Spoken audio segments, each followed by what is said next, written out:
Hello, നിങ്ങൾ വിചാരിക്കണ്ടോ എന്നും ഈ ബക്കറ്റും ഇതൊക്കെ കൊണ്ട് എങ്ങടാ പോണേ എന്നിട്ടാ? അതൊന്നും സാരില്ല. അപ്പോൾ ഇന്നിപ്പോൾ ഞങ്ങൾ രണ്ടുപേരും കൂടി ആ പറമ്പിലേ കുറച്ച് കൊള്ളി പറിക്കാൻ പോവാട്ടോ.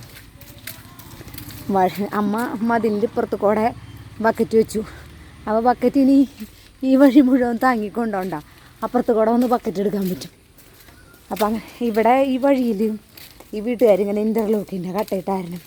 ഇവിടെ വന്ന് വെള്ളം സ്റ്റോപ്പാവും. അതുകൊണ്ടാണ് ഇവിടെ ഇങ്ങനെ ചളി എന്ന് പറഞ്ഞാൽ പോരാ, ചളി പിളിയാണ്. ഈ സൈഡിൽ കൂടെ തന്നെ വേണം നടന്നു പോകാൻ. അപ്പം ഞങ്ങൾ രണ്ടുപേരും കൂടി കപ്പ കൊള്ളി പറിച്ചിട്ട് വരാം കേട്ടോ. അപ്പോൾ പതിവ് പോലെ നമ്മുടെ പറമ്പെത്തി. ഇത് താക്കോലൊക്കെ ഇട്ട് പൂട്ടിയിട്ടാ.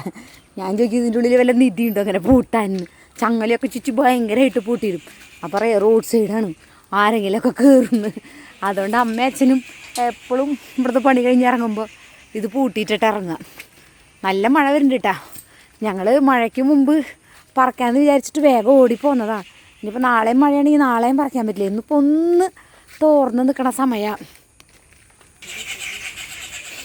ഇതെന്താ ഇങ്ങനെ പറിച്ചിട്ട് കൊള്ളി ബാക്കിയിട്ടേക്കണേ? അച്ഛൻ്റെ പണിയാ. അച്ഛൻ പറിച്ചിട്ട് ബാക്കി ഇട്ടിട്ട് പോയി നമ്മ പറയണേ. പക്ഷെ അത് വെള്ളമൊക്കെ കയറി ചീഞ്ഞു കൂട്ടാ. അതാ പറക്കണേ. ഒരുപാടൊന്നും പറക്കണ്ട കേട്ടോ, എപ്പോൾ വേണേലും വന്ന് പറക്കല്ല. ഇത് മൊത്തം എലിതൊന്നും കിട്ടാം.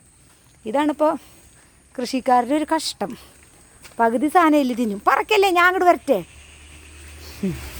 ഇതിന് വലിയ കട നിൽക്കുന്നുണ്ട്. ഏതാ പറക്കണേ? അതല്ലേ ഇലയിലാണ്ട് വെട്ടി നിർക്കിക്കണേ. ഇത് പറിച്ചോ, പുറത്തുണ്ടോ? എന്നാൽ അത് പറിച്ചോ. അപ്പം അമ്മ ഒരു കിഴങ്ങിൻ്റെ ഇത് പുറത്ത് കിടക്കുന്നുണ്ട്, അത് പറിക്കാന്നാട്ടാ പറയണേ. അതിൽ അത്യാവശ്യം നല്ലോണം ഉണ്ട്. ഈ ഒരു കട മതിയാവില്ലേ? ഇപ്പം നോക്ക്, നല്ല കിഴങ്ങാണെങ്കിൽ നീലം പായാണ്ടിരിക്കുന്നുണ്ടെങ്കിൽ 2 ദിവസം അത് നമുക്ക് ആ വെള്ളത്തിൽ കഴുകിയെടുക്കാം.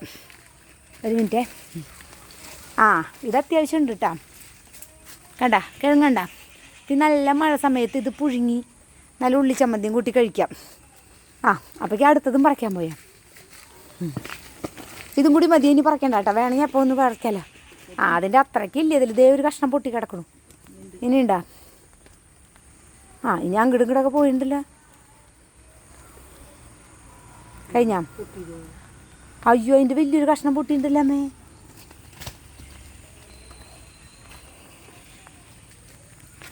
അപ്പോൾ ആ പൊട്ടിയ കഷ്ണത്തിന് വേണ്ടി ഉള്ള തെരച്ചിലാണ്. കൈക്കോട്ടൊന്നും കൊണ്ടുവന്നിട്ടില്ല കേട്ടാ. മഴയായ കാരണം ഇങ്ങനെ കൈ കൊണ്ട് മന്തിയൊക്കെ ഇട്ടെന്ന് പറഞ്ഞിട്ട് ചുമ്മാ ഒരു വെട്ടോത്തിയും ബക്കറ്റും കൊണ്ടാണ് വന്നേ. വെട്ടോത്തിയും ബക്കറ്റും അമ്മ മതിലും വെച്ചില്ലേ. അപ്പോൾ പൊട്ടിയ കഷ്ണം കണ്ടത് ഇവിടെ നിന്ന് ഒരു വലിയ കഷ്ണം പൊട്ടിപ്പോയിട്ടുണ്ടെന്നാണ് അമ്മ പറയണത്. അപ്പോൾ അതിന് വേണ്ടിയുള്ള തെരച്ചിലാണിത്. ഇനിയിപ്പോൾ നേരത്തെ വച്ച ബക്കറ്റും വെട്ടോത്തി ഉണ്ടല്ലോ, അതെടുക്കാൻ പോവാട്ടാ. ഇത് കണ്ട, ഇതെന്തുറ്റ 18-ാം പട്ടത്തെങ്ങോ അങ്ങനെ എന്താ കണ്ടട്ടാ. ഇത് മൊത്തം ഇത് കൂട്ടാനിലരയ്ക്കാൻ കൊള്ളില്ല, കരിക്ക് മാത്രമായിട്ട് കുടിക്കാനേ പറ്റുള്ളൂ. അപ്പോൾ ഞങ്ങൾ തോട്ടിയോണ്ട് തല്ലി കൊഴിച്ച് ഇതെപ്പോൾ വന്നാലും ഇത് കുടിക്കും. അങ്ങനെ മതിൽ മോച്ച വെട്ടോത്തിയും ബക്കറ്റും കൊണ്ട് അമ്മ വരുന്നുണ്ട്. അയ്യോ, അമ്മന്ന് കഴുത്തിൽ മാലിട്ടറല്ലേ, അതുകൊണ്ട് അമ്മ എടുക്കണ്ടെന്ന്. കഴുത്തിൽ മാലിട്ടില്ലെങ്കിൽ എന്താ അമ്മ? എൻ്റെ അമ്മ സുന്ദരിയല്ലേ. ആ പൊട്ടിയ കഷ്ണം അമ്മ കണ്ടുപിടിച്ചിട്ടുണ്ട് കേട്ടോ. പക്ഷേ കണ്ടൊരു വെള്ളം കാണണ്ട. പക്ഷെ അത് വലിക്കുമ്പോൾ മിക്കവാറും പൊട്ടി വീണ്ടും ഇരിക്കും. കൈക്കോട്ടിലാണ്, നടക്കില്ല അമ്മേ. അപ്പം നമ്മളിന്ന് പറിച്ച കൊള്ളി അഥവാ കപ്പ, ഇത്രയും കപ്പയാണ് കിട്ടിയത്. ഇത് മതി, ഇത് ധാരാളം. സത്യം പറഞ്ഞാൽ ഇത് 2 ദിവസത്തേക്കുണ്ട്. അപ്പോൾ ഇത് നമ്മൾ പുഴുങ്ങേ, ഈ ആദിക്കിൽ വെച്ചിനൊക്കെ ഉണ്ടല്ലോ, പുഴുങ്ങണേലും കൂടുതലിഷ്ടം മറ്റേ ചിക്കൻ കറി വെച്ചിട്ട് അതിൻ്റെ കൂടെ കപ്പ മിക്സ് ചെയ്ത് കപ്പ ബിരിയാണി ആക്കില്ലേ, അതാണ്. അപ്പം ഞാൻ എപ്പോൾ ചിക്കൻ കറി വെച്ചാലും കുറച്ച് പിന്നെ മതി പിറ്റേ ദിവസത്തേക്ക് എടുത്ത് വെച്ചിട്ടുണ്ടല്ലോ, ഈ കപ്പയും കൂടി പുഴുങ്ങി കപ്പ ബിരിയാണി ആക്കും. അത് പതിവാണ്. അങ്ങനെയാണെങ്കിൽ രണ്ടുപേർക്കും ഭയങ്കര ഇഷ്ടം, നല്ലോണം കഴിച്ചോളും. അല്ലാണ്ട് കപ്പ വേറെ ഉള്ളിച്ചമ്മന്തി കൂട്ടി കഴിക്കണേലും ഇഷ്ടം അങ്ങനെ ആക്കണതാണ്. അപ്പം ഞാൻ മിക്കപ്പോഴും അങ്ങനെ ആക്കി കൊടുക്കാറുണ്ട് കേട്ടോ. പിന്നെ ഉള്ളിച്ചമ്മന്തി കൂട്ടിയായാലും കഴിച്ചോളൊക്കെ ചെയ്യും.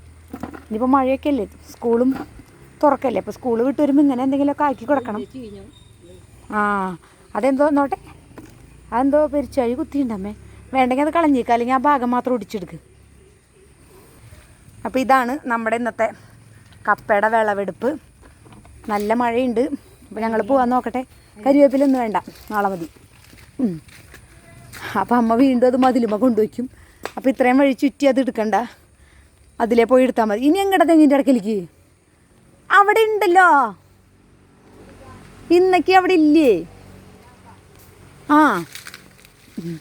എന്തായാലും ഇവിടം വരെ വന്നതല്ലേ, അപ്പോൾ ഒരു തണ്ട് കരിവേപ്പിലയും കൂടിയും ഒടിക്കാം. ഞാൻ ഈ കരിവേപ്പില എന്ന് പറയുമ്പോൾ കുറേ പേര് എന്നോട് പറഞ്ഞിട്ടാ കരിവേപ്പിലല്ല കറിവേപ്പിലയാണെന്ന്. ശരിയാണ്, പക്ഷെ നമ്മളിവിടെ ചെറുപ്പം തൊട്ടേ ഈ ഒരു സ്ലാങ് ഉപയോഗിച്ച കാരണേ അതങ്ങോട്ട് മാറുന്നില്ല. എപ്പോഴും കഴിഞ്ഞ വീഡിയോയിലും 10 പ്രാവശ്യം കരിവേപ്പില എന്ന് പറഞ്ഞു എന്ന് ആരോ എന്നോട് പറഞ്ഞു. അപ്പോൾ കറിവേപ്പിലയാണ്, പക്ഷെ എൻ്റെ വായിൽ പിന്നെയും അങ്ങനെ തന്നെ വരിക. അമ്മ എന്നിട്ട് പറയാ അമ്മയും കരിവേപ്പ് തന്നെയാ പറയാ. അപ്പം പിന്നെ ഞാനതും കേട്ട് പഠിച്ചതാ. വെട്ടൊത്തി വേണ്ടേ? അപ്പോൾ അത് രണ്ടും കൂടി മതിലിൻ്റെ മുകളിൽ കൊണ്ടുവയ്ക്കും. എന്നിട്ട് അപ്പുറത്ത് കൂടെ വന്ന് ചുറ്റിയെടുക്കും. മഴയായ കാരണം കേട്ടോ, അല്ലെങ്കിൽ അമ്മ അപ്പുറത്തെ സൈഡിൽ കൂടെ അങ്ങോട്ട് ചാടും. ധീര വനിതയാണ് എൻ്റെ അമ്മ. കൊണ്ടുവച്ചിട്ട് വേഗം വാ, നല്ല മഴ വരുന്നുണ്ട്. അപ്പോൾ ഇതാണ് ഞങ്ങളുടെ ഇന്നത്തെ വീഡിയോ കേട്ടോ. കപ്പയും കരിവേപ്പിലയും പറിക്കാൻ വന്നത്. അപ്പോൾ ഇനി നാളെ ഞങ്ങൾ കപ്പ പുഴുങ്ങിയിട്ട് കാണിച്ചു തരാം. Tata, bye bye.